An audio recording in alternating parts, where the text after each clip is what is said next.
Stand by for the Brewery Underground Podcast.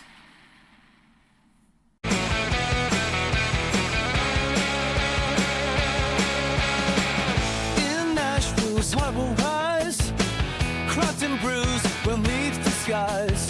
Stephen Scott, they lead the way. Brewery Underground, night and day. Raise your glass, let's ignite. In this city, we unite. Raise your glass, let's ignite. In this city, we unite. Hey, everybody out there in the podcast world. I'm Steve, and he is Scott, and this is the Brewery Underground Podcast. And Did you hear that? Scott, Did you hear that? Scott's getting Excellent. ready. You're getting ready already. You're ready. What is that you Yes. have there? Is that I think Great it says Great Lakes. If you can read Yeah. the label, Great Lakes Midwest Hazy IPA. And you know what's significant about this, Steve? I bought it here in Tennessee, I know it. Whoa. right, It's right a over there in beautiful East thing. Nashville, right in Nashville, Tennessee. And this guy that's on here with us probably doesn't need an introduction, but he's getting one anyway. Why don't you tell the fans who this guy is? Well, here's the thing. If you've listened to the Brewery Underground Podcast for more than a minute, you know that we love our Great Lakes. And you know by now that Great Lakes is now in Tennessee after we had a petition drive going for a while. And then Great Lakes, certainly, of course, they were working it all as well. And Micah Williams, who is with Great Lakes, and we've had on before, he returns again. And thank you for returning, sir. It's a pleasure to be back. Yes. You guys, yes, Or- it finally happened. We were talking before we hit record about the whole situation. Last time I was on with you guys would have been later, 2025. I knew, I knew, but there's a little gleam in the eye. Yeah, Couldn't make it public yet. Yeah. We joked about it somewhere along the way, and probably a couple of times when we saw you. We're like, I think he had a little something, a little smirk, a little something. Yeah. He knew something. He just couldn't tell us. We I plan. think the conversations that Scott and I had at times were like, so you get the feeling it's going to happen? It's like, yeah, I get the feeling it's going to happen. Yeah, we get the feeling it's going to happen. yeah. It was when and not if. We just had that feeling. Yeah, you Good guys vibes. are correct. Yeah. And surely, Good vibes. large part thanks to you guys and your advocacy, right? We'll take a little bit of the credit. Just a little- You guys probably had your eye on this state for a while, but if we gave it just a little bit of a nudge, we'll take A that. little bit of a nudge. And then, hey, we tapped you guys to help with the launch announcement and all that stuff. And you guys came up with some cool stuff with Chris, our CEO, and Josh, who's the regional manager and all that stuff. So it was really cool to see that all come together. It was awesome, and I think you had emailed us about 2 days prior to them being here, and you're like, "Hey, I know it's short notice, but," and Steve and I were like, "We're dropping whatever we're doing. Yeah. We will go meet those Well, guys." yeah. Give a shout out to Littman. Thanks for the partnership. Appreciate it. So it's cool to be in Tennessee. Heard that we're being poured at a festival down there this weekend. We're recording in early April right now. So yeah. Yes. Yep. East Nashville Beer Festival is that we're going to be going to this coming weekend, and then we'll end up following up on that as far as doing a podcast and talking about them and some other folks as well. So it's great to see Great Lakes at a beer festival in Tennessee, and in fact, where I live about a half hour south of Nashville. Just this past weekend, I was at a beer and wine store, and I walked in there. And it was the first time that I've seen, Great Lakes represented there. So Yeah. starting to that's great. expand a little bit. Love it. Yep. Yeah.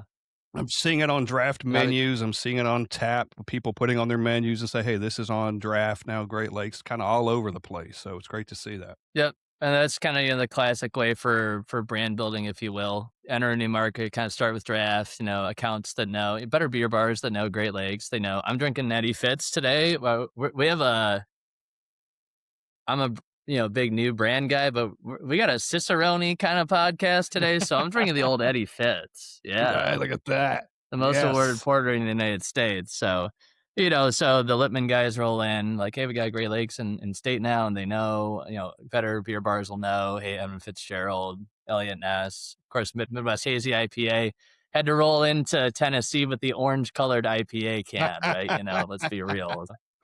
We know what we're doing up here. There We you know what go. we're doing. Yeah. There you go. It wasn't by accident. But that was not by accident. Yeah. That I'll kind be of cracking progresses. that one Yeah. open. But as you said before, to your word, your words, you said you're drinking the Doherty here. So, Yeah, I Mother saw. Yeah, Gold. the eye caught that one pretty quickly. So, Yep. what a joy I happen- for you.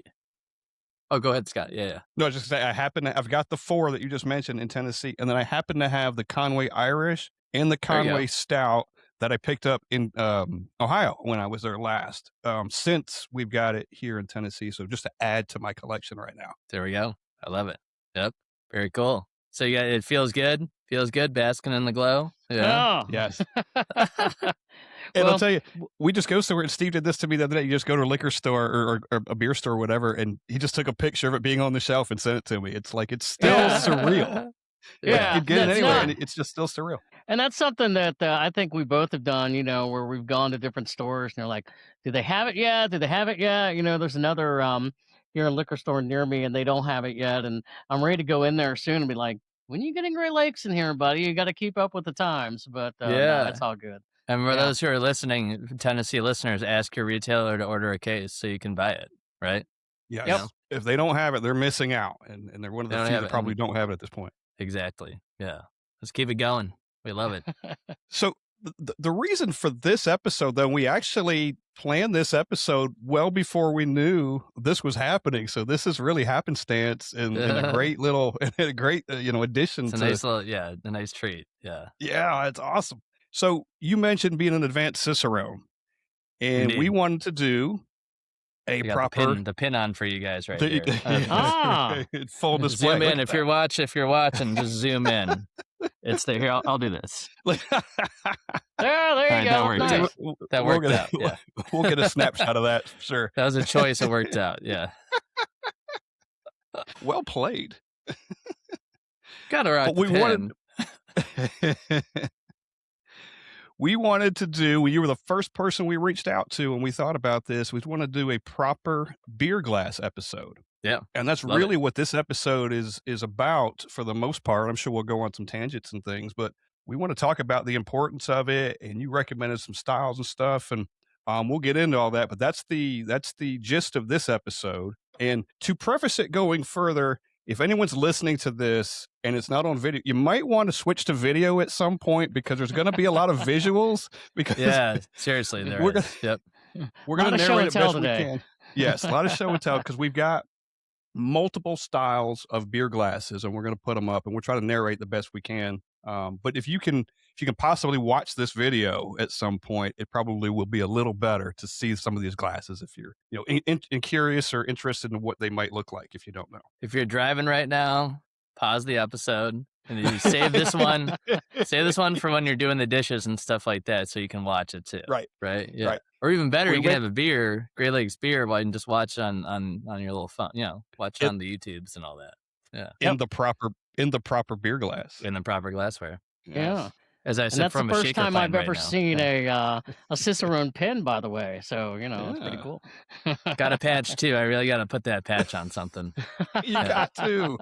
You And got a to. wonderful certificate, which is probably at the office right now. But yeah, the most important thing is the knowledge and sharing it with people. Yeah. You know what I mean? Like, that's why we do it. We love it. Yeah. Yeah. Definitely. Yeah, I Is was there pumped a- when you is there- guys reached out. It was like, I do a lot more brand development focused stuff these days, but as like one of the company trainers and stuff, like I used to do a lot more of that. And this is like, all right, gotta do a Yeah. little bit of this, little blowing off of the dust and stuff like Yeah. that. But it's all in there. Yeah, Awesome. it's in there. Good. It's like riding a bike, right? You would start talking about some Oh, things. It's yeah. going to all come right back to you. Like, oh, that's a piece of cake. Yeah. By the way, Well, for I your think, Cicerone, yeah, go ahead, Scott. just real quick, is there like a continuing education with the Cicerone thing, or is it something you just do on your own, and you have to kind of Thankfully, maintain no. that? No, you just learn to a point. Yeah. So once you get the certification, for those not from, just real quick, for those, if you haven't listened to prior episodes, if you're watching right now, you don't know what Cicerone is. Easiest thing, it's the beer equivalent of sommelier. Sommelier has done a good job, publicizing themselves, and Cicerone's doing a great job as well. It's just the high-end wine world attracts a lot of attention, right? So 4 levels of the Cicerone program. There's certified beer server, which is kind of entry level, certified Cicerone, which is for so Level 1 would be for like bartenders, servers, things like that. Level 2 certified Cicerone is for like, say, managers or maybe like field sales reps. I'm an advanced Cicerone level 3. That's for like the trainer of the trainers.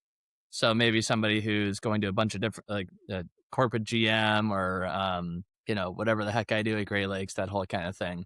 And then Master Cicerone is, you're dedicated, basically. Yeah. So there's only 29 Master Cicerones in the world. There's 210 Advanced Cicerones in the world. So no big deal, right? And we have two at Great Lakes, which we're very proud of. My colleague in sensory and flavor development, Jacob Eden's also an Advanced Cicerone too. So, my goodness, what was the original thing you actually asked about? I think I just asking, was there a continuing kind of education thing you had to do to maintain that? So no, in Cicerone, you just get the certification, and there's I want to say this: we take ourselves seriously, but we don't take ourselves too seriously, right? So it's not like let's say you're an attorney, and it's like, well, if I don't keep up with evolving law practices, then I might misrepresent my client in court, right? Yeah. we're talking about beer here, so there's no continuing education. And then usually, if you're interested in attaining something like certified Cicerone, advanced Cicerone, you at least you're kind of in that world and you're keeping up. You know what I mean? Yep. So yeah, you've got to constantly be studying and for the next one. And yeah, you're just kind of inherently, there's some things I'm really not as in touch with right now. There are some things that I've been able to keep a general pulse on just based on certain readings, Craft Beer and Brewing Magazine and things like that. So, but when you were going through the Cicerone classes and you came into what we're talking about today, proper glassware, like, talk about those courses. Is it something that goes on for months, for weeks? Can you take us a little bit into the overall scope of that? Sure. So for Cicerone, there are classes out there, and of course the program provides its own material, which is great. Now, I'm lucky to work at Great Lakes Brewing in Cleveland, Ohio, and we're, historically a top 20 craft brewer, and we've been around for almost 40 years. So we have some resources where, like, I didn't have to really take classes per se. It was a lot of self-study, a lot of, there's a suggested reading list that the program provides that has the knowledge that you need to pass the test, which of course passing the test then proves that you know the things you need to know to provide superior beer service to customers, tailors, and things like that, right? So it was more reading through this beer list, having a group to study with. We had a really great group when I passed Certified Cicerone in 2016. I think there were 5 others, I want to say, who also passed at Great Lakes that year, which was awesome. Jacob and I studied for advanced together. We both passed in 2023. I mean, it took some time. Goodness, how many hours? It took some time. It wasn't like this all-consuming thing or whatever. And when you work in a brewery, it's like when you're one of the trainers of the brewery, you're kind of already doing this stuff for your job, Sure. So we were really lucky, kind of privileged, really, because the Cicerone certification, certainly it's applicable for people on the brewery side, but it's also extremely applicable for like restaurants, better beer bars, and like those are independent places that kind of are doing it on their own. So the resources that the Cicerone program provides would be super helpful for, people in that situation. It's just, Cicerone's all about having that standard industry standard bank of knowledge for stuff on the service side of beer, So well, it's a credibility thing, right? Absolutely. Yep. Yeah. Mm-hmm. And we have professional certifications for all these other industries. Why not have it in the craft beer world too? Yeah. Right. Yeah, and when you take that test, is it like something that's okay? I'm ready to take the test. You schedule something, and then you go in somewhere to do it, or something online. You're like, I think I'm ready. Yep. Yeah. So for the different tiers, level 1 certified beer server is an online test. You can take it whenever. You could wake up at 2 a.m. You're like, I'm ready. I'm taking the test. You know what I mean? Whatever. 60 questions over 30 minutes on the basics. Beer styles, like flavor notes, things like that. A little bit of service stuff. Certified Cicerone, generally the way they will do that is there are groups in certain areas that are interested in having an exam hosted. So we've hosted some at Great Lakes out of the brewery. And someone from the program will come to that city and conduct the tasting. At this point, obviously just the tastings in person. Can't taste virtually, but the written stuff's online. So that's kind of take whenever you're ready. And then for advanced, it's more have tastings in certain cities. Just probably last I checked, it was about 4 a year. We have to kind of plan, Jake and I went to Boston, which is cool. I went to school in Boston. And it was in June. It was really nice out, all that stuff. And then, again, the written, you kind of take whenever. Masters once a year, and get ready. Yeah. It's going to be rough. It's 2 days, 2 days, 4 tasting panels, so many oral exams. Yeah. Wow, So you really got to earn it. Yeah. Yeah, and I always tell people it's very attainable. I don't know about master stuff. But the other levels, they're always attainable if you're willing to put in the time, the effort, have the discipline. You have if anyone out there is listening and they want to attain these certifications, just find the group, find the community. And that makes, I'll tell you what, it's a lot tougher to do blind taste tests when you're studying by yourself, right? Yeah. So, oh my God, I can imagine. yeah, Well, I mean, it's not really possible, right? And the other thing, There's no Michael, the other way. thing that stands out for me is you said you were already, do you feel like you were ahead of the curve because you're already there, you're working it in the brewery where maybe other people that are going through the program, maybe they're working their way up, but they're not necessarily working at a location every day Right. and getting more of that advanced knowledge. Exactly. And then, I mean, I know I've had these conversations, like people who are not even in the industry and kind of like go and attain these certifications. It's like, good for you. Like, but there's obviously a level of passion and dedication there that, and again, there are resources out there. If you go to the Cicerone website, you see the reading list. If you buy all those books and read them and know what's in those books, you're pretty much, the other half's the tasting. Okay. It was nice when the quality guy was able to order the off flavor spikes and count it as company training because those things ain't cheap. Yeah. So what is that? That's actually, it's- you get to taste the off flavors. Like this is what the off flavor actually is. Like It's that one of kind the thing? one of the panels, and we'll kind of Wow. probably touch a little bit on this on the beer clean glassware topic in some. Well, maybe we'll get to it, maybe not. But part of good beer service is knowing when beer is not tasting correct. For those who are, you guys maybe not even familiar with the history of the program. Cicerone was founded in 2007 by Ray Daniels in Chicago, in part because this craft beer wave was forming. That's like when the golden age. Unfortunately, we're talking about this in historical terms. The golden age of craft beer to indicate that it has passed. Viewers out there, go buy more craft beer. Okay, That's right. It's not past. specifically Great Lakes. Yeah. But the 2010s were like this crazy explosion of growth of craft beer. So Ray, I think, kind of saw this coming. But in 2007, the level of knowledge for people in the industry was not anywhere close to what it is today, in part thanks to efforts of the Cicerone program. So the problem is you have these really awesome, full-flavored, locally brewed beers that are going through a beer line that hasn't been cleaned in ? So like, you got a Dortmunder Gold, and it's going through a beer line that hasn't been cleaned in 6 months, and it just tastes like butter and vinegar on the other side, right? So it's knowing what those off flavors are, what causes them, then you can identify what the problem is, solve that problem, and then you have great tasting beer. So thankfully, we've come a long way with regards to a lot of that stuff. But knowing those off flavors is important. So. And then, of course, more importantly, knowing the positive flavors, identifying styles, all that kind of stuff. That's interesting. Yeah. That's interesting. It's it's like you have to go through the bad to get to the good almost. Like you have to know what those things taste like. You need to know both. Yeah. We love there's always this emphasis on the off flavors, which, to be fair, that's a core part of the tasting exam is the off flavors, but like, let's focus on the positive flavor training too. Like, what is this beer style supposed to taste like, and so on and so forth. Yes. That's the more important part. Okay. And thankfully, thankfully, quality standards have been raised, so you don't see quite as much of the diacetyl ridden draft lines and ancient 3-year-old beer being served and stuff like that. So we don't want that. Unless it's the barley wine, that's a different story, but Right. Yeah.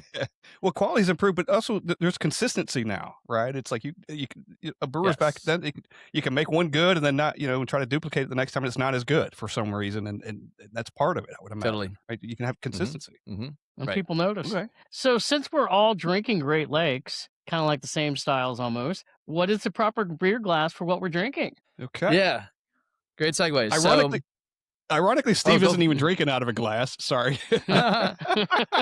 Well, and I knew I was going to wait for that. Okay. There's a proper way and an improper way. So I'll go back and demo it when I'm on to the next beer. But for those of you out there listening right now, if you haven't crack another beer and grab a glass if it's not already in a glass. But you tilt the glass at a 45-degree angle and pour it kind of right down the middle of the glass. And then once you're about 2/3 or 3/4 of the way up the glass, you kind of go like this. And I'll demonstrate it again later on. But by the way, guys, this is not the reason why this is not the primary reason why I asked to postpone the episode, but I did the no beer Lent thing and all that stuff. So it's way better recording in Easter now than last week when it was still Lent. So Yeah. because it would have been like I would have done the podcast without having a beer, but it's way better if I actually have a beer. You know what I mean? Yeah. So, yeah. They'll be like, We were excited to get to the beer and just went straight to it. Yeah. The goal when you tilt the glass like that, pour it down the middle. The goal is when you get to a full pour, you have a nice 1 or 2 finger layer of foam on top of your beer. And I know, I think we've gotten pretty good on educating people on why foam is important, but not everybody knows that. Some people see the foam and they're like, yo, where's the rest of my beer? That whole kind of thing. Like that foam is extremely important. So what the foam does is, first of all, it looks good. Foam is a part of beer. It's like wine doesn't have foam. Bourbon doesn't have foam, all that kind of stuff. When you have a really properly poured beer, that little inch or so worth of foam on top, it just looks great.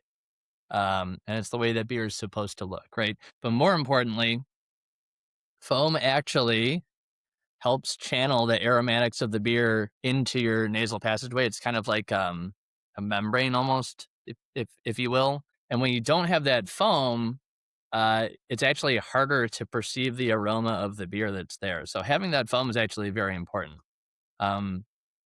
So that proper pour is going to help achieve that. If you pour way too slow, you're not going to get the foam formation. Obviously, if you pour too fast, you're going to make a mess. So don't do that either. You're going to waste some beer.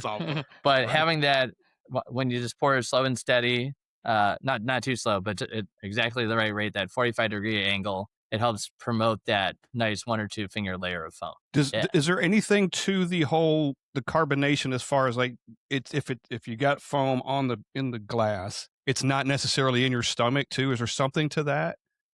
I've seen people talk about that, and that's not necessarily for like the nose or flavor. That's more for like letting the CO2 out. Is there anything to that? Sure. I would say, isn't it like if you don't, there's something about, I didn't dust off that part right there, but there's something about, I want to say it's that same deal where if you don't pour with enough foam, there's more CO2 trapped in the body, and then you end up getting filled up more. I could see that, right? I mean, for anyone, like, you don't necessarily want that, right? But it's going to be in your stomach, right? Correct. It's got to, it's going to so fill you having up. a little bit of that breakout with the foam is important. I think that I saw that on an episode of Bar Rescue. I think it was on. John Taffer was pouring. He goes, "You want the foam in the glass and not in your stomach," kind of thing. Yeah. No, I'm pretty sure. Yeah, when you pour too slow, it doesn't release enough CO2. Like it's all about getting the right amount of CO2 in the finished beer, right? So like if you don't pour hard enough, there's still a bunch still in there. And so it's going to end up in your stomach. You're going to feel a little bloated, and then you might not get that next beer that you would normally get. Right. Okay. Which is very sad, right? Very sad. Yes, I can't have another. Or whatever, you're eating food and you're not able to finish your food, that whole kind of thing. Yeah. So I'm going to hold up a glass here also from Great Lakes. It is the Christmas Ale. There we go. Glass. Nice. Okay. Right there. So here's a question. I've got one as well. Why is this a perfect glass for Christmas ale? Yeah. So it is a good glass for Christmas ale on the packaging. If you look at it, like we put a little icon for suggested glassware, it's fairly general. I think we have a little snifter on there, but so the glass that you were holding up, I have something somewhat similar to it, but I kind of put it in the snifter-ish territory. This is kind of a funkier looking snifter. It's a little bit more angular and new school and all that. It doesn't even have a stem. But so what that I would categorize that glass under snifter. And actually, in addition to Christmas ale, I would say that that's an ideal glass for almost any beer out there. So it's got a ton of advantages for sensory perception. In particular, glasses like that are good for like more malt forward and higher ABV styles. I wouldn't even necessarily consider Christmas ale to be that high ABV at that point, even though it's 7.5. But we're thinking stuff like imperial stouts, barley wines, double IPAs can work well in kind of it's a little bit more of a tulip, but it fits in with the snifter theme.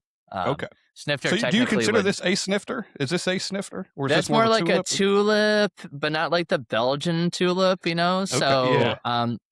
to me, that glass right there is fulfilling the same function that a snifter does, right? Because it's got some taper in.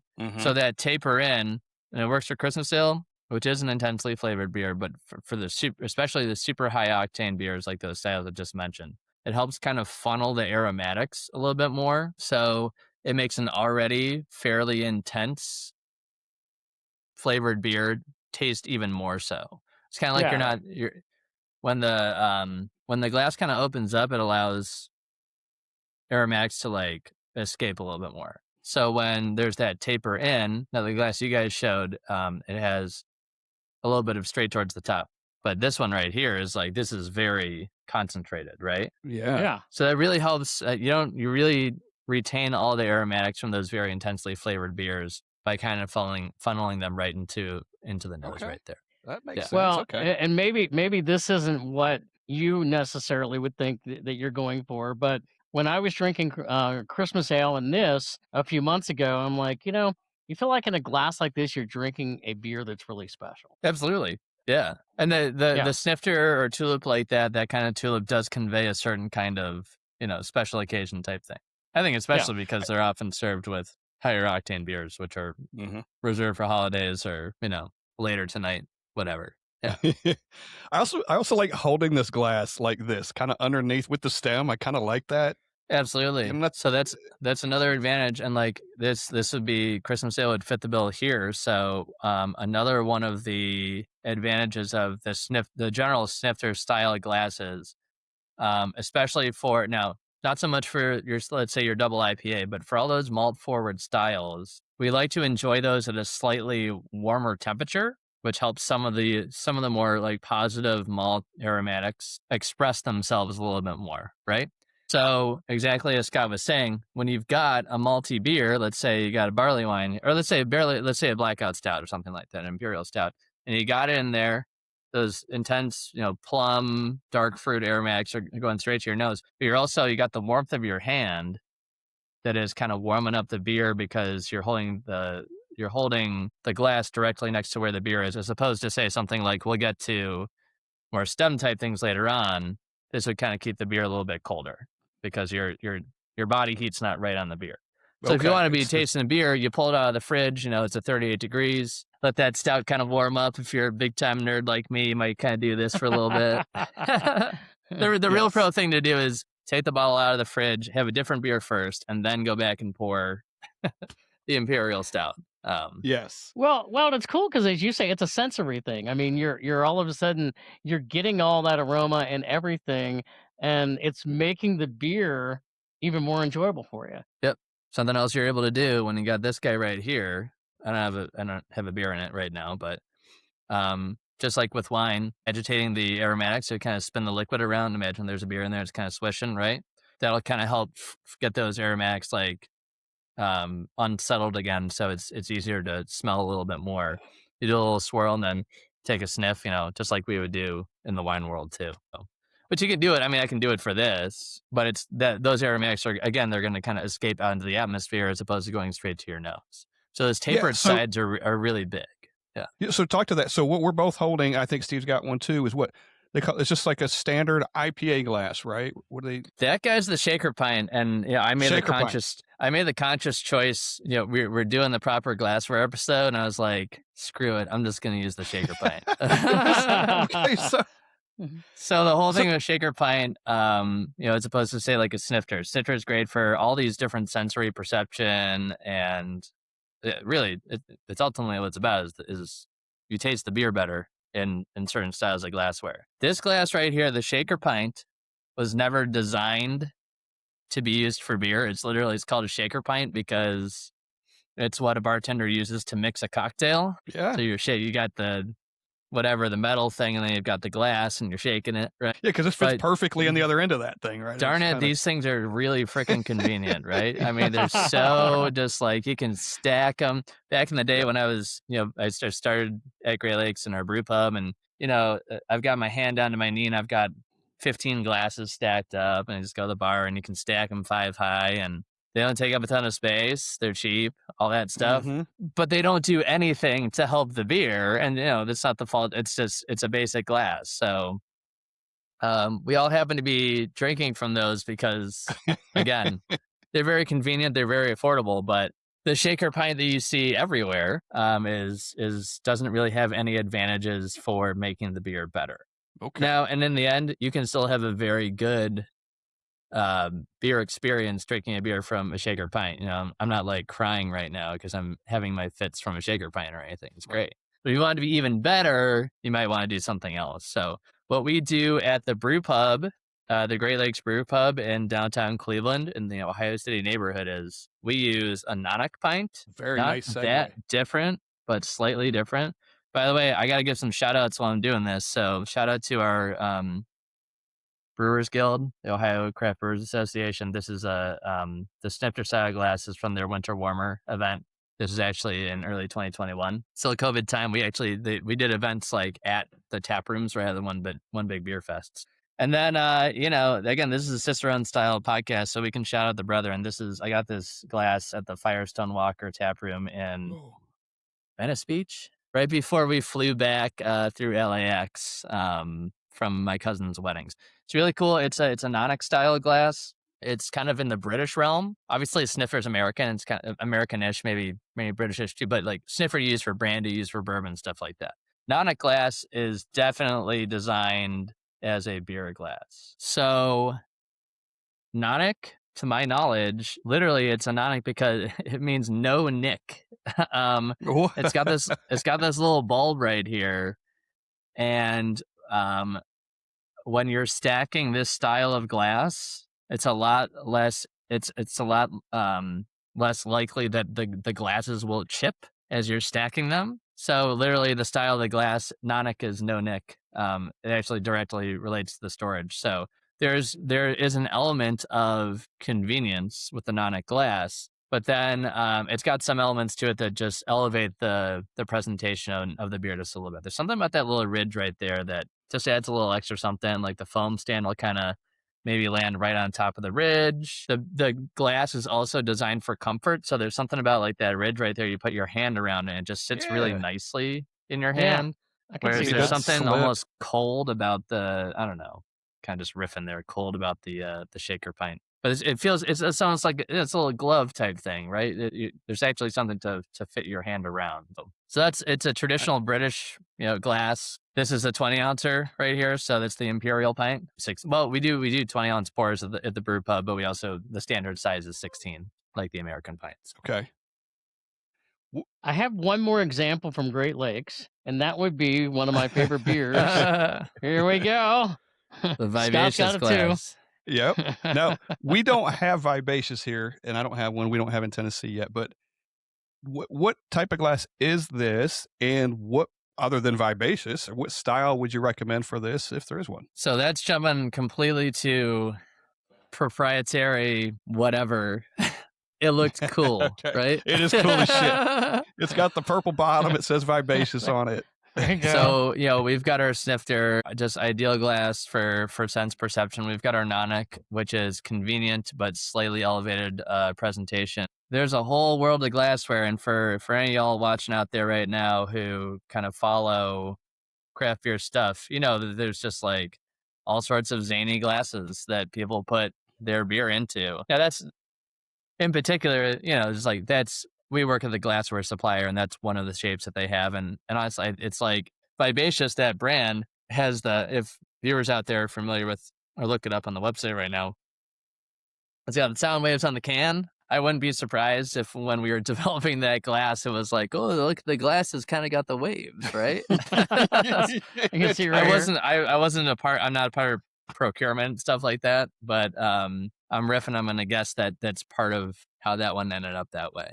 But we see proprietary glassware all over the place. One of the biggest is in the Belgian beer world, where I don't have, shame on me, as an Advanced Cicerone, that I don't have any Belgian glassware on hand right now. But if you look at the Belgian brewers, we're talking everybody: Orval, Westmalle, Chimay, the list goes on. The glasses are just different shapes, and it's just because it's what those breweries wanted their beer to be served in. So that Vivacious glass is really just something that, honestly, it's about the look, right? Yeah, it's got the taper and stuff like it's not a stand-up. There's something about I would say, you guys remember those, like the Spiegelau, like the IPA glass and stuff like that, kind of have like the bumps and stuff like that help agitate the liquid as you're sipping it. It's almost like it's an automatic swirl. I'm guessing that. Can one of you guys hold up the glass again? The Vivacious glass? Yeah, you got it. You kind of have the built-in, like there's a little bit of, it's almost got like a stem type thing at the bottom. I bet you would get a similar effect from, I haven't drank one from one of those in quite some time, but I think you get that same kind of like automatic agitation. You take a sip and then the liquid goes back down. It goes over that ridge at the bottom of the stem. Mm-hmm. It's automatically going to kind of like kick up the aroma again. It feels good in your hand too when you hold it kind of here at the bottom. Oh, so yeah. It's kind of right. It's nice, sturdy glass. Yes. Going back for a minute, and because I knew I had one and I couldn't find it here a minute ago. I do have a nonic. This is a nonic, right? There you go. Okay, that's it's the a nonic. nonic. Yeah, you got that little ridge Yeah. right there towards the top. Yep. So It's from a Yeah. Natural Actually, I Brewery have one of Stokehouse. those. I just didn't get it out for this particular one. Yeah, I had something else stacked on top of it over here, so I knew I had one somewhere. That's a nice glass. I don't use it often enough. yeah, and I don't use it a ton at home. Like, when it's, let's say it's a weekend Sunday, something like that, and I want to do the session beers, kind of sipping on stuff all day, I'll take this guy and I'll crack in, because it's a 20 ounce, or I'll crack open a couple session beer cans, and then it's almost like I've got the session beer pint. I'm not pouring from a tap at home or anything like that, but it's also just good. Like the nonic is going to be good for any. It's easy to associate the country of origin and the beer styles that then go into it, right? So like IPA, porter, lower ABV stouts, like an Irish stout would work well in the nonic. If you're thinking of Great Lakes beers, Midwest IPA, I'm drinking Edmund Fitzgerald, so that would work well in the nonic. Irish This stout, would work yeah. well. That would work well. Nice. I think so. Yeah. I've got a beer here. Let's jump to another one. And Steve, you've got one too. This Voss beer. I assume it's Voss beer. It's I say wheat beer. yeah, Voss. There we go. Voss beer. Thank you Okay. for not saying vase. I know. Yeah. And I believe it's this Voss. one. Is it not correct? Is that? Yeah, you got Okay. a Voss right there. Yeah. It's There we go. really tall. You can describe it. Very It's tall. really tall. It's tapered at the bottom, kind of gradually goes up at the top. It almost looks like it could be a DOS boot if you had the boot on it. It's got that same kind of shape up here, right? It's almost like a leg does. kind of that goes up right here. Kind of thinking about that's probably where they came up with that, right? Yes, it is.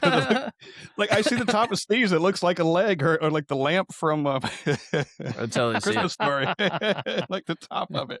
But it's very Leave me in hardy. the window. Yeah. And I'm guessing, and I don't know. I'm going to pour one here. I'll find out. But I'm guessing this holds probably more than 16 ounces, or maybe there's different ones and different sizes. But this looks like a large glass. It's a large glass. So the vase, specifically is designed so it's German, probably Bavarian, and it's specifically designed for Weissbier which we often call Hefeweizen here in the United States. So Weiss beer would be traditional Southern German wheat beer. And these styles are very highly carbonated. So at a notably higher level of carbonation than typical American craft beers. That's part of the reason why if you get like Weihenstephaner and stuff like that, you might notice they're in really thick glass bottles. That's because in part they're like carved to this really high level. So to keep the integrity of the vessel intact, it's thicker glass. So because there's so much more carbonation, that means there's going to be that much more foam production when you pour the beer. That you got the slender bottom, and then it kind of comes out to that bulbous top. Yep. And then probably a slightly larger volume. You can have a half liter, but many are bigger than that. That allows you to pour the entire beer in there, have all the liquid, and also have this really beautiful large plume of foam at the top. And the foam pretty much takes up that bulbous part towards the top. Oh, very nice. And Steve. Steve's got that that Hefeweizen too on screen right now. Okay. All right. I'm going to pour one too. I've got an actual There you go. Hefeweizen too. Is that what you poured, Steve? All right. Let me try. Let me do this. Oh, a little spillage. Yeah. It's okay. No, and I poured the Midwest Hazy. It's the Midwest Hazy. It's got wheat in it. It works. Yeah. I was like, Weiss beer, for those out there, Weiss beer is just literally wheat beer in German. Hefeweizen is literally just translated as yeast wheat, because this style traditionally it's one of the very few styles that is traditionally served with the yeast present, which is part of what gives it the cloudy appearance. So a decent pour? There's a slight, do you guys have yeah, it's looking good. It's looking good. Do you guys have a slight taper at the top of the vase? Because sometimes they'll have those to kind of help maybe concentrate. There's a lot of banana clove that goes into this style, so that taper can kind of help with that. Okay, yeah. This one doesn't have it, but that is okay. So I poured a 16-ounce can, and that's probably a 20-ounce glass, I'd guess, if you fill it to the top. But yeah, kind of perfect. Yeah, I think so. Yep. We actually so at Great Lakes we don't make we don't package at least a traditional German wheat. Very occasionally, in fact, these days, the thing we make most often, and it goes to the brew pub, is a Weizenbach. So it's a higher ABV, slightly darker German wheat. Okay. But we have a new orange honey wheat beer. Just pour that in the Weiss beer. That'll work out. By the way, I know we're talking about beer glasses, but I did see that on your website today that you have a new one out, right? Yep.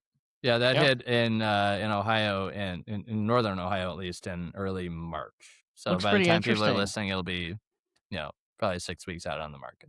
And that's a brand new rollout? It is, yeah. And it's totally American style wheat beer. It's not something that necessarily belongs in the vase, but just pour it in there. It'll work. That's okay.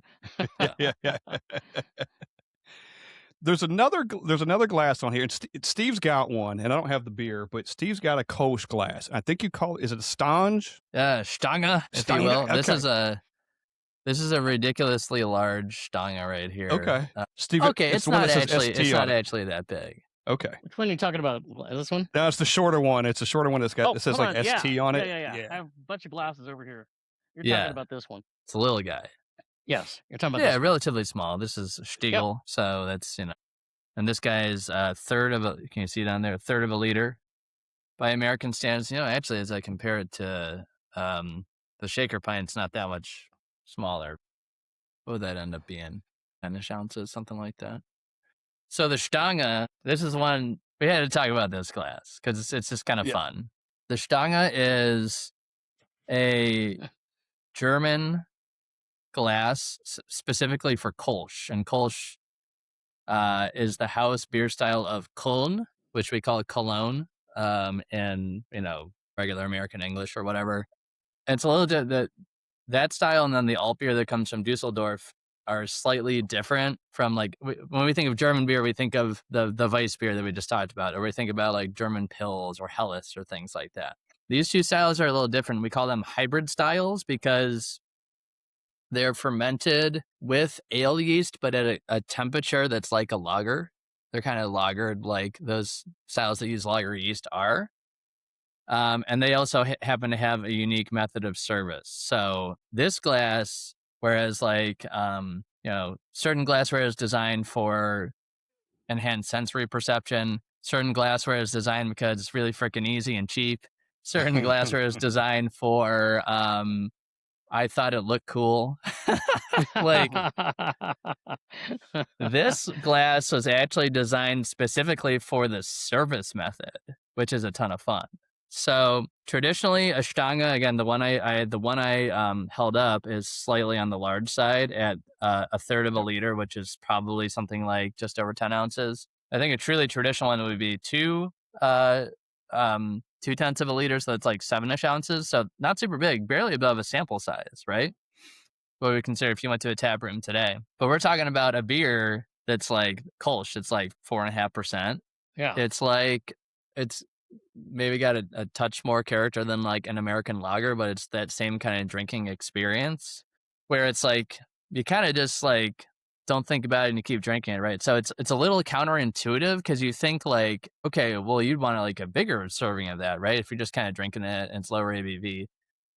But I don't know if this is just like the people in Köln, like we're very particular about the temperature of the beer, but it's something that kind of makes sense. They want the beer to always be super cold when they're drinking it, right? So if you're serving it in a tiny glass, I mean, how long is it going to take you to drink? 20 minutes? Something like that? Yeah, it's quick. So that beer is always going to be cold. So you think, okay, what am I going up to the bar and ordering like 7-ounce pours over and over again? No, you go to a cafe in Köln, and they have servers, Kobes in German, I suppose, and they walk around the room and they have this circular tray. They call it Kranz tray because Kranz translates as a wreath. So it's a circular tray. It's got a handle in the middle, and they'll just put like about a dozen of these the stange, and stange means rod, by the way. Stange means rod. So because the glass is just kind of like, it's like it's just straight up and down. Yeah, it's like a rod, right? Whack someone in the head with it. So they'll walk around the room, and when you go to the cafe or whatever, you kind of sit down and you get a beer and you drink it, and then when you're done, the Kobes comes by and just puts another one down, and then you drink it, and then the Kobes comes by and just puts another one down. And you just keep going, right? Just keep on going. And they'll mark your coaster every time they give you another glass. And then when you're done, you put your coaster on top of the stange, and then, you get rung up and all that kind of stuff. So it's cool because you're constantly being supplied with fresh from the tap, relatively cold, delicious tasting Kölsch. But you don't have to go up to the bar. A server's bringing it to you. There's something just fun about the idea of you're automatically refilled a beer. yeah, that's cool. And that little glass is designed for that overall experience, which is a ton of fun. I came across that is something specifically. That's something specifically that I would love to experience myself. I haven't experienced that I think yet, it'd be great. Yeah, I would love to. When we talked to Steve, I believe it was at least 2 places we talked to. I think Esoteric does a Kölsch night, like on a Tuesday or something. Yep. It's literally that thing where it's like, I was just reading about it. I've not been there to appreciate it or to participate, but Northern around and Cincinnati, we had them on, and they're really big into Kölsch. They do a lot of Kölsch. Yeah, Kölsch night. Someone around here's done it too, but I can't remember who it is. It would be cool. They just keep bringing you beer. Great promo too. A Tuesday night, it's gonna be slow, but like, we're going out for Kölsch service night. Yeah. Well, how many did you have? Kind of funny. 30. Well, and it's kind of funny with the Kölsch style. I remember at the end of 2025 when Scott and I were going through a lot of our favorite beer styles of the year, and we came to Kölsch, and I'm like, I didn't really have that many Kölsch in 2025. It's one of those beer styles that kind of hit and miss out there. What may be available and what may not be available. I think you got to be kind of a traditional brewer, right, or make traditional beer for that to be part of your repertoire. I would think tends to be a little bit more on the traditional side for sure. Mm-hmm. Yeah, yep, that makes sense. It's a house style for certain cities, so like it's got a certain worldwide notoriety, but like not as commonly produced necessarily. I love this glass though, and I love the story that you just told. That's pretty cool. Yeah, it's a ton of fun, right? Yeah. We have a Kölsch. It's one of our fall kind of seasons in our sports lines. 73 Kölsch, collaboration with Joe Thomas, famous lineman from the Cleveland Browns. Right. So remember that we talked about that before. Yeah. The Browns beer. So I don't know. You might need to make the make an exception and have that stange be a little bigger because you're gonna need a little bit more beer for the brownies. Yeah, we love our brownies, but it's just how it turns out. It's been Right. a long season. Just how it turns out. You're going to need something bigger. I love it. Yeah. Yeah. One of the things, and we talked about this, the shaker pint. I recently got rid of a bunch of mine. I keep the ones I like, especially this one. But those are the types I would steal from places because they would just be cool or had a logo or something up, but they're easy to get. But then I just had so many, I had to give them away. Like I actually gave them back to a local tap house just because I was like, I don't need. But I have acquired, and I've got several more. But I've acquired more of the particular styles that we're talking about today. Those types of, the more unique or the more specialized one. I love it. I'm just looking to see if I have anything else down here that I didn't show off yet. Yeah. Well, one of the other ones that you put on your list that you highlighted for us was the Czech mug, and yes, and I'm really excited about this one because we got these mugs at the last minute. Literally, I got them last week. Oh, I couldn't find them anywhere, and literally somebody was going out of business and they had some, and we got them. Yeah. So if this is the Czech mug, right? It's looking good. Yeah. Yeah. Two-finger So mug. Yep. It's like a mug, but it's like short and dimply, right? It's got the dimples in it. This one's from Brewery, by the way. They're just, Yep. And then before I got these, what Steve was showing you, I found these little miniatures. They actually were full of mustard. I got them from a German shop. They were really yes. But they're cool little. Yeah. And I didn't know if that was a Czech mug or not, but it was the closest thing I had until about a week ago. And I got these other ones. So Yeah. You guys said look these like are- you got the real deal because those guys, yeah. So I guess part of the deal with the Czech mug. Well, Scott, what were you going to say? I was just going to say, you were just saying this was a really hot item right now. So right now, and we're thinking it's a fruit of like the COVID, like stay at home time and all that stuff, where when people weren't going out to tap rooms quite as much, and brewers had more time on their hands to tinker around with lagers, and consequently, people going to those tap rooms, I'm surmising here, got to experience better lagers. And of course, at Great Lakes, we've always made great lagers, and Dortmunder and Elliot Ness and stuff. But like en masse, craft beer was so focused on hop forward styles for a long time. So coming out of COVID, a lot of brewers had the time to, lay a beer down for 3 months or whatever. So there wasn't a lot going on. So we've seen this resurgence in lager beer brewing. And now, like, especially at the smaller tap rooms, there's like, I would say it's probably a little expected to have some cool lager beers on. And like consumers are starting to actually actively look. In the industry, we've been saying, this year's the year of the lager. It's the year of the lager. But like last year actually probably was the year of the lager. And now like it's kind of expected that smaller craft brewers will have some lagers on tap. And probably the trendiest of those is the Czech-style lagers. Yeah. Which, of course, like Czech Pils, that's the thing that put lager on the map, right? So, yeah. But specifically with Czech Pils or really any Czech style lager is, this kind of ties into the method of service too, along with the glass helping sensory perception. So it's a good marriage of multiple things here.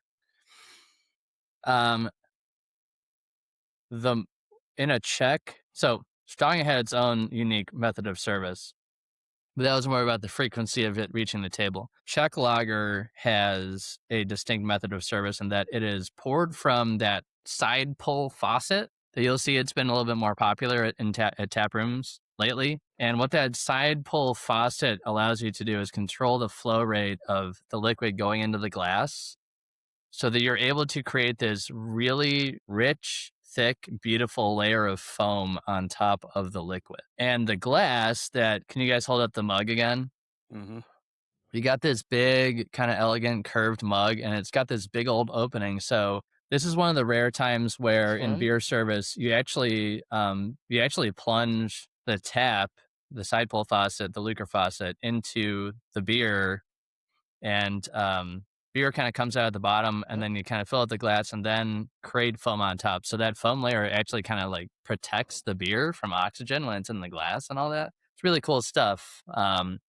And this is just like the way the Czechs drink their beer, but it's become very popular in like American tap rooms recently. So there's, in addition to the glassware itself, there's also that difference in the way that literally the beer is dispensed that makes this a little bit more unique. That large opening kind of helps, provide space for that foam to be formed.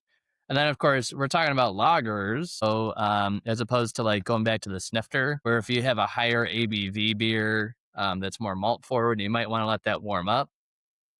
Lager, we don't want it to be ice cold. We don't want a frozen shaker pint glass coming out of the freezer filled with,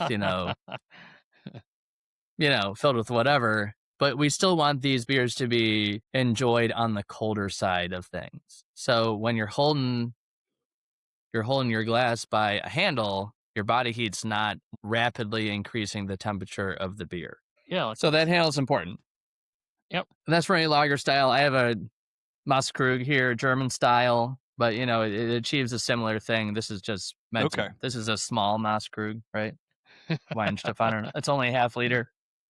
Really should be a full liter. I think Scott and I got the biggers.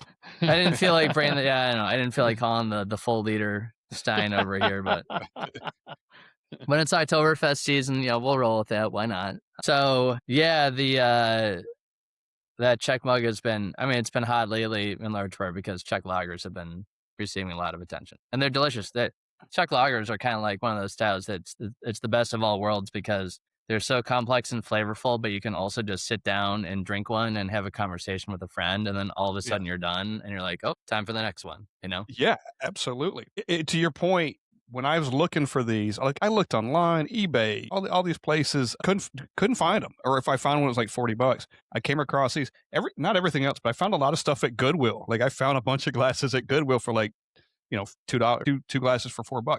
Couldn't find anything close to these, and probably to your point, because they're eating them up. Someone's eating them up, but it's a great glass. Yep. Especially if you got a Luker faucet at home, which nobody does here. But if you're doing, if you got a good old, it's not exactly the same, but if you got a gold can of Dortmunder Gold, pour that in the mug, right? Yeah. Keep that baby a little bit cooler. Elliot Ness, certainly when our renowned Oktoberfest is out, throw it in some sort of mug with a handle. So yeah, I was gonna say, Oktoberfest, obviously it is a big deal, and it'll be up here in a few months. So proper glassware for Oktoberfest. Big deal at Great Lakes. Big ass glass. Yeah. Your big moss. Oktoberfest, again, this is and again, this is just the half liter, but it's designed something like this. Yeah. It's a beer that's designed for a party, so it's supposed to be obviously responsibly and all that stuff, but it's designed to be consumed in quantity and all that stuff. So yeah. Yep. I have one of those half that you've got.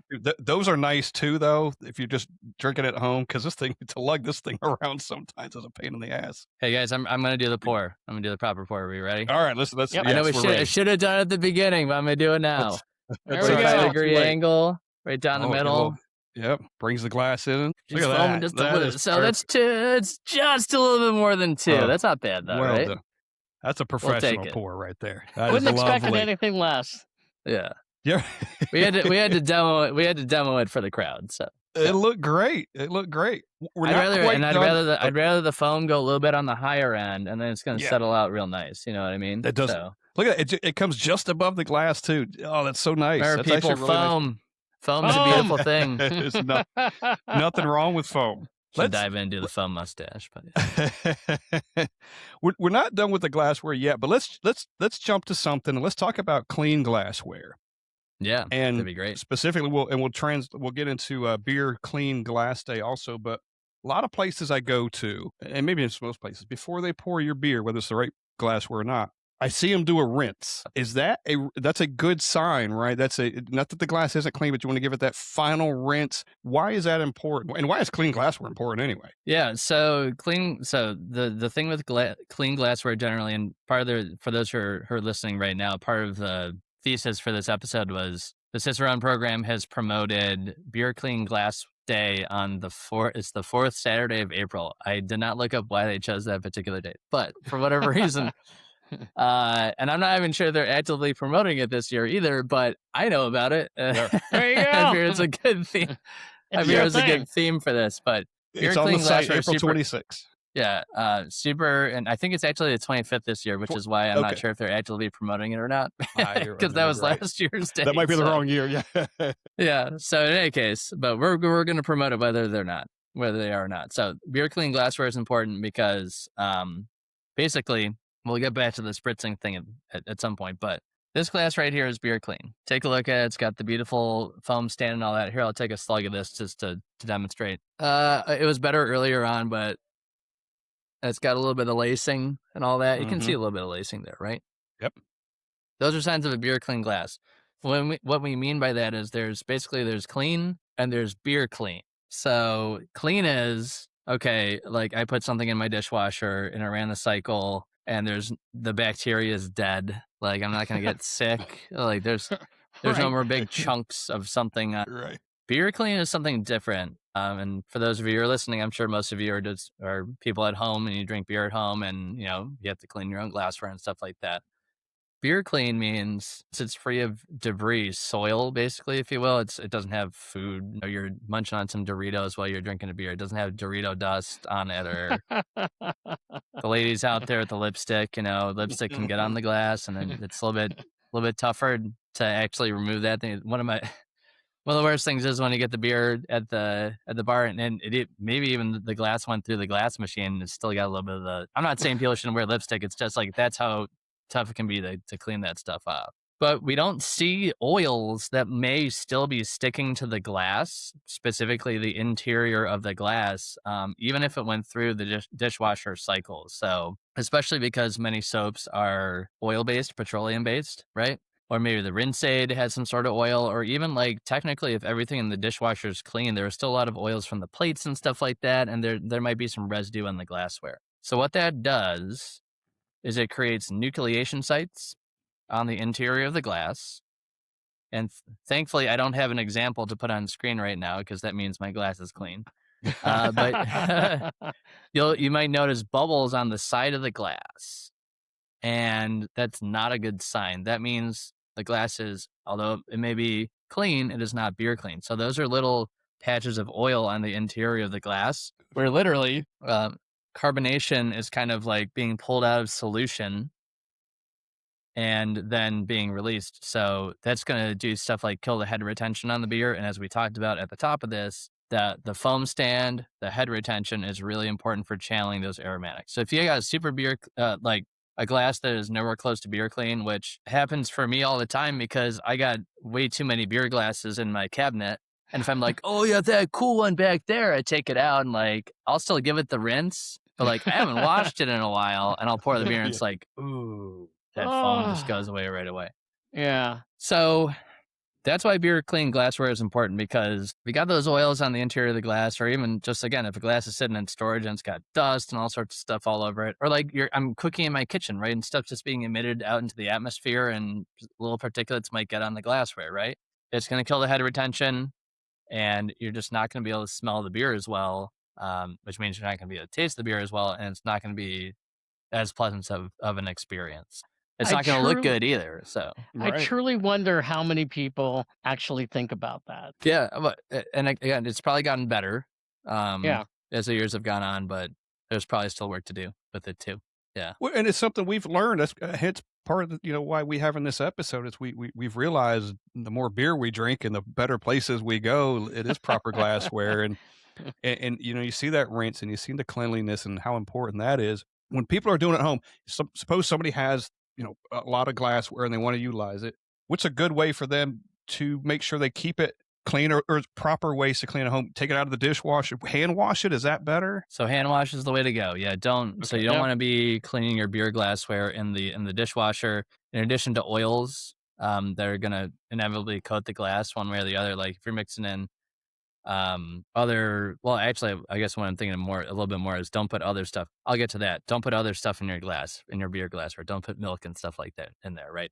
But for the actual cleaning, hand wash is the way to go. Technically speaking, you can get access to non-oil based soap and use that. Not gonna lie, I'm using Dawn. It's got some oil, and maybe I'm starting to get some lacing right there on the glass. See it there, boys? Yeah, I'm got a little bit of lacing, but maybe I'd have even more lacing if I weren't using Dawn. Definitely the way to go, because you don't want contact from, again, all that. Just think you're putting your beer glassware in something that's got all this crap from the food that you're eating, right? And obviously everything gets clean, but it's still like, is it perfectly clean? Maybe not. So hand washing is the way to go. Ideally, you have a non-oil based soap that you can use, and that's what we would use professionally.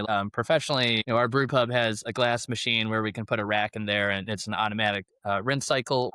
Frequently, what you see is the 3-sink method, where server, bartender, busser, whatever, barback dunks the glassware in 3 different sinks. One's to clean, one's to sanitize, and the last one's to rinse. So you can do that at home, but really what I do, and it works out just fine, is take that glass, sponge, get the Dawn on there, and just give it a good, rigorous, scrub on the inside. I like to scrub the rim of the glass too. We're putting our mouths on those things, gross, all that. And then the outside too. Why not polish it up? It was actually, I was noticing it. This looks nice and shiny on the camera and stuff like that. So There you go. so that's the way to go. Definitely the hand wash. So it's just not in contact with any of the food or stuff like that. If you can do a non-oil based soap, that's truly the way to go. But even this guy right here who works at a brewery and doing this, it's tough, right? It's tough. Yeah. But if you can go the extra mile, go for it. And then very important is when you're drying your glassware is to do it on a rack where it's open air underneath, so that you're not stacking wet glassware on top of each other. It's going to create mustiness and all that. And then if you're, wiping down with a rag or something like that, you got the chance to really reintroduce those oils or just get little fuzzies all over the glass, all that kind of stuff. So it takes a little bit of time, but it's totally worth it. It's almost a little ritual for me. Like I'll build up a little bit, in the sink and take care of 6 or 8 at one time or whatever. And then you kind of get, you're watching the babies. That's good. Yeah. Right. Yeah. Does it, if you do all that and you're doing the proper stuff, does a final little rinse though? Not even a final rinse, a rinse just before you pour a beer into it. Is that still a decent idea?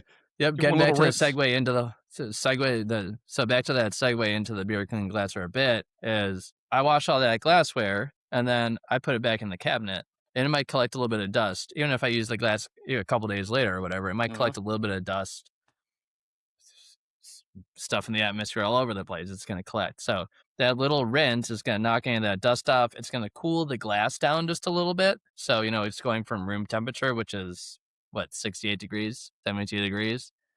Knock it down a couple ticks right there.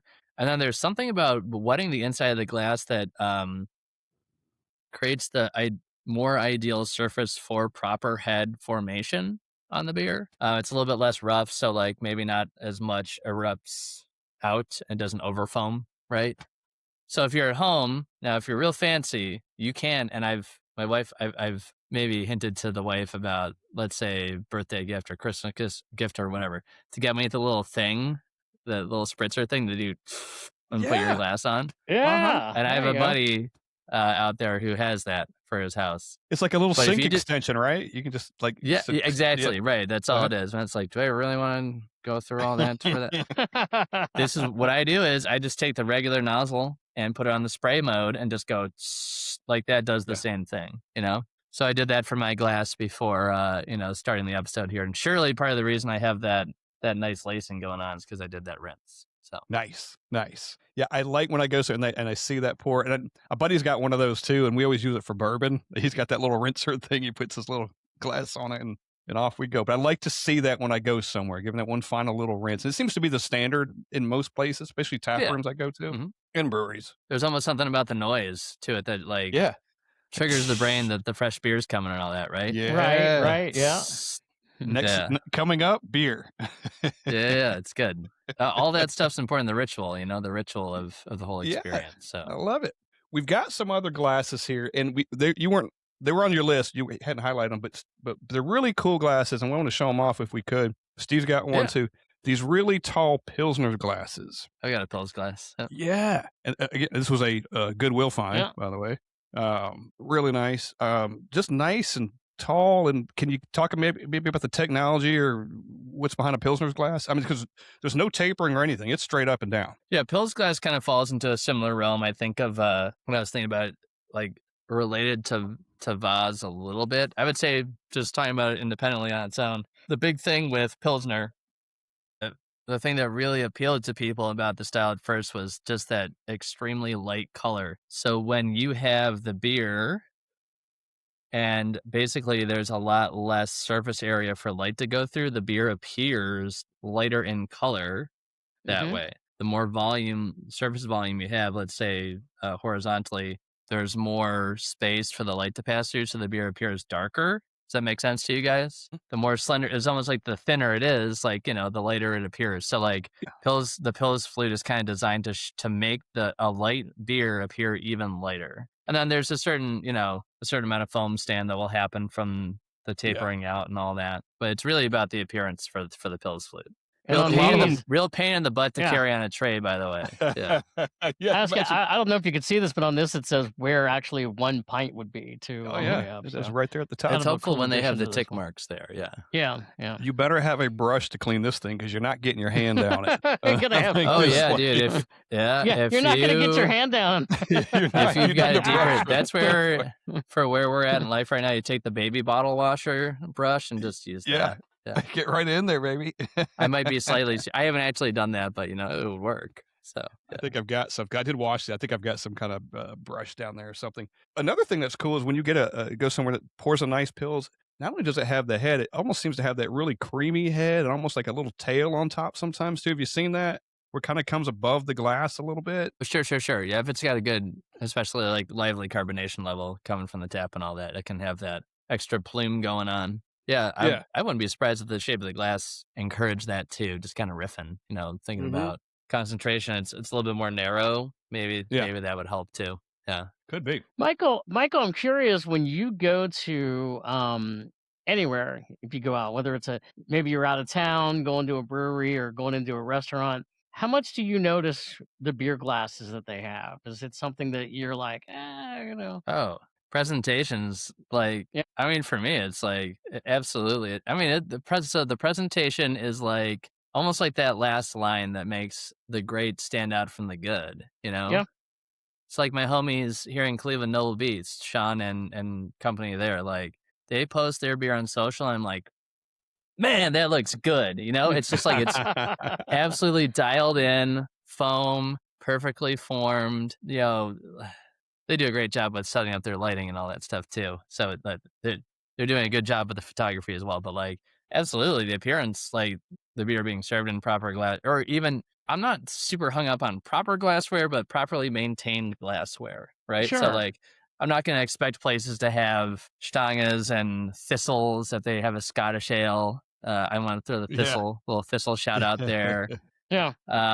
If they have that stuff, that's great. I mean, that's even beyond, but like, I get it. It's tough to store stuff, but like, absolutely, like, you got to be taking care of the glassware. And then, of course, other aspects of beer quality, freshness, and all that stuff speaks for itself. But like, there have been places, surely, places that like my wife have gone and it's like, cool place, man, that glass is filthy. And like, my beer just wasn't that good. And guess what? I got a lot of places I can go. So that's going to be something that goes into the equation, Well, and as say somebody starting up a brewery and they're trying to figure out what their budget is. I mean, if you're a guy that is consulting them, is glassware one of the bigger things that you're telling them you gotta have it done? Yeah, like a standard set, have a nonic, don't do the shaker, snifters for high gravity stuff. I think the mug, I don't know how expensive those mugs are, but if you can do the mugs for the lagers, that kind of stuff, give it just like 4 or 5 options, Yeah. If everything comes in a nonic, okay, it's not the end of the world. But if you can provide a little bit of differentiation, you probably want the high gravity stuff in a smaller snifter. You don't necessarily want full pints of vibaceous are great, but yeah. So that's why you made and that especially glass. we can go back to the old, like, there's not as much beer consumption happening right now. The places that are still operating, theoretically, there's then that much more onus on everyone to make yourself stand out. So if you can provide that element of proper glassware, properly clean glassware, and all that kind of stuff, it's gonna give you a leg up. Making it It's part fun. of the It's just fun. Yeah, That's it. yeah, that's what I was gonna say. I was about to say that, making it part of the brewery experience, right? Yeah. Mm-hmm. And if Looking for a you're shaker pint at home, man, give me a give me something different when I'm going out. yeah. Yeah, exactly.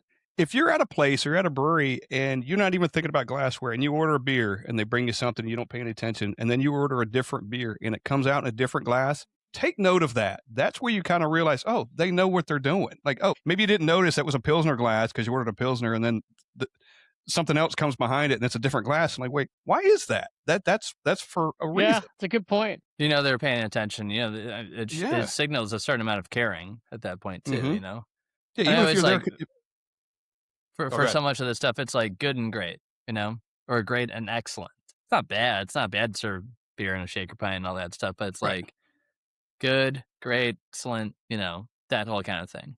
Yeah, I love those. Why not have it be excellent? Let's have it be excellent. Why not? The right Let's glass. strive for excellence. It's nice and clean, right? It's just perfect. And then the beer looks great, smells great, tastes great.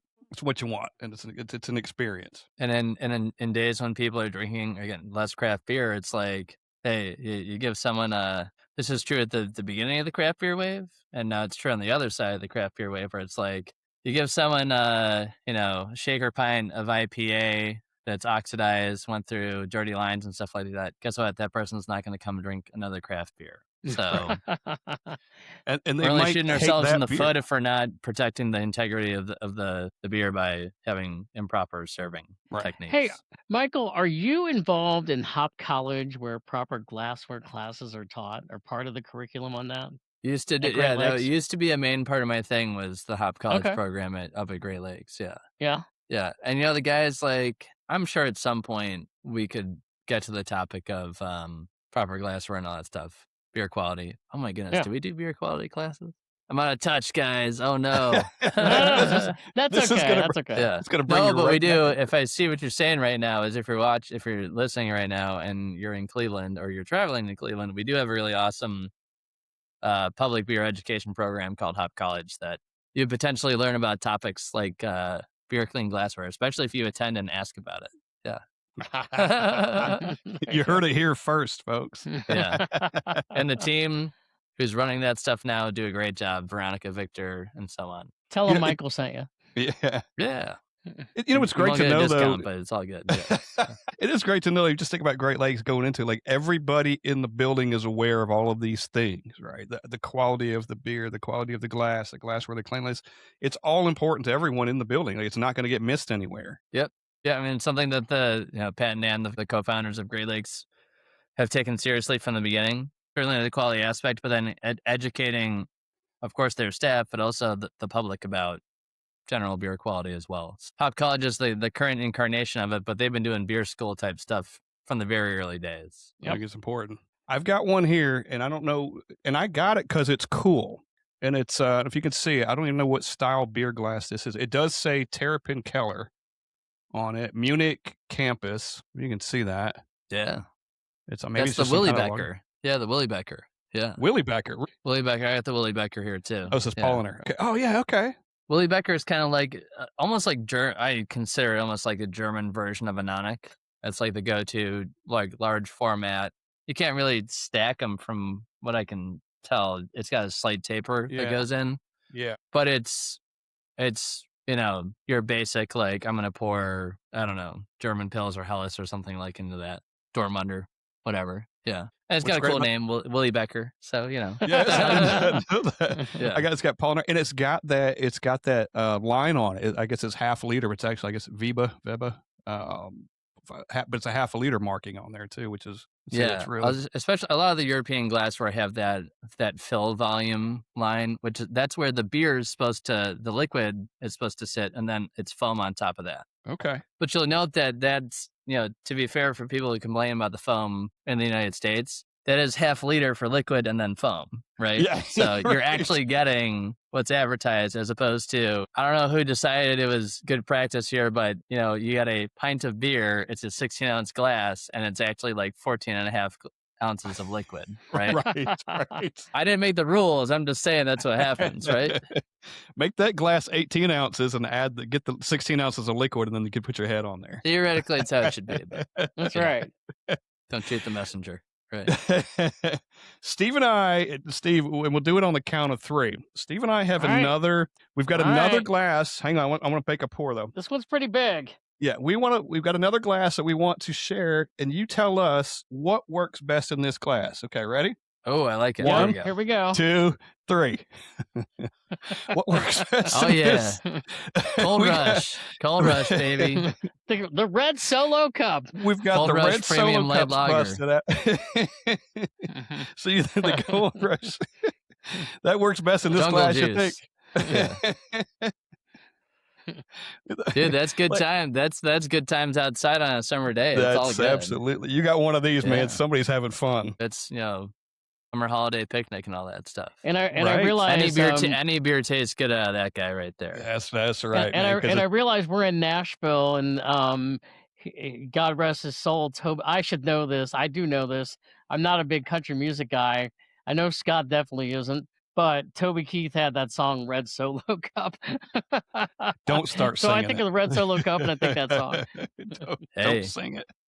Brilliant idea, boys. I love that. Yeah. Yeah. I know you guys always have something clever in store. And we know you would give a proper answer for it too. So Scott texted me a few weeks ago, and he goes, on that beer glass episode, we got to have a Red Solo Cup. And I'm like, Yeah, that is that's awesome. perfect. Absolutely perfect. look, there's a place for everything, I love right? that. There's a time and a place for everything. That's and I think it's an important message, like to like always repeat is like there's all this knowledge out there. There are these elevated ways of experiencing beer, and then there's also a time and a place to put the freaking light beer in the Solo Cup and drink it and have a good time because it's just beer, right? And If you're you playing guys make a good one. cornhole and it's the 4th of July, then get your Cold Rush and put it in the Solo Cup Yep. Yeah. and play your cornhole. It's going to be okay. And then You you got don't have to four- wash yep. it. Yeah. You don't have to wash the 30 glasses at the end of the day. That's right. You got a Throw trash these can things full of away. red Solo. burger stuff all over it. Like it's okay. Yeah. This Ideally, thing costs they'd be like 30 cents. You could just throw it away. ideally they'd be compostable and stuff like that. But we're working Yeah. towards a better world here. So You yeah. buy these at like a pack of 64 for like $3 too. It's Yeah. it's also great. Yep. Well, we figured you liked that one. I did. Bravo. Any Yep. any other glassware we didn't talk about you like that stands out to you that like that's really cool or something like a goblet or something that would be like cool to have just for like I don't know nostalgia purposes or a good conversation piece? Yeah, I mean, we've covered a lot of stuff. You don't see as much of it now, but I feel like the late 2010s, you kind of saw. Maybe you guys are kind of familiar with this, but like, especially certain breweries were like leaning into like just bizarre shapes and stuff like that of glassware. Do you guys generally know what I'm talking about? Like, Yeah, Dogfish there Head may has have got been- one. My buddy's got a Dogfish Head one, and it's kind of shaped like a tulip at the top, and the bottom of it's got like these ridges and stuff. And he's going to give me one. I didn't get it before this. I wanted to show you too, but something like that that's just really specific and unique. And I'm trying to see if I can find something that I'm thinking of right now, but then you've also got the glassware that just has like ridiculous art on it and all that kind of stuff. Oh my goodness. I You're can't believe just trying to be different. Yeah, and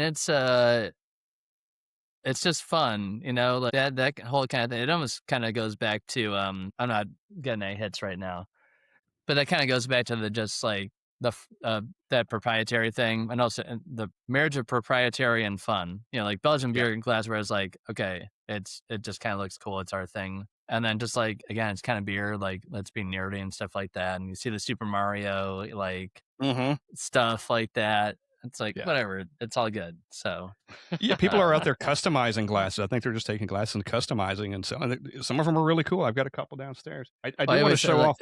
Oh, go ahead. Oh, go for it. No, go for it. I was going to say, I want to show off this glass. Our buddies, the Hop In We're Drinking podcast sent us this glass. This is their glass, one of their Nice. customized ones. So. Yeah, what I'm thinking of, and maybe some listeners out there kind of know what I'm talking about, is like, I guess breweries like The Answer and Burial. I'm just kind of riffing here, but like, it's almost like, and this is not disparaging or anything. This is the cool thing that our brethren have done. It's like popularizing the limited glass release where it's like, it's 2 cases. There's 48 glasses and they're selling them for like $40. I'm like, good for you guys. Like, and it's like this, it's like a square and then it comes to It's like a just something flask. relatively It's like, bizarre, you know. yeah, it's like, what? Where's this coming from? Yeah. What am I doing with that? Yeah.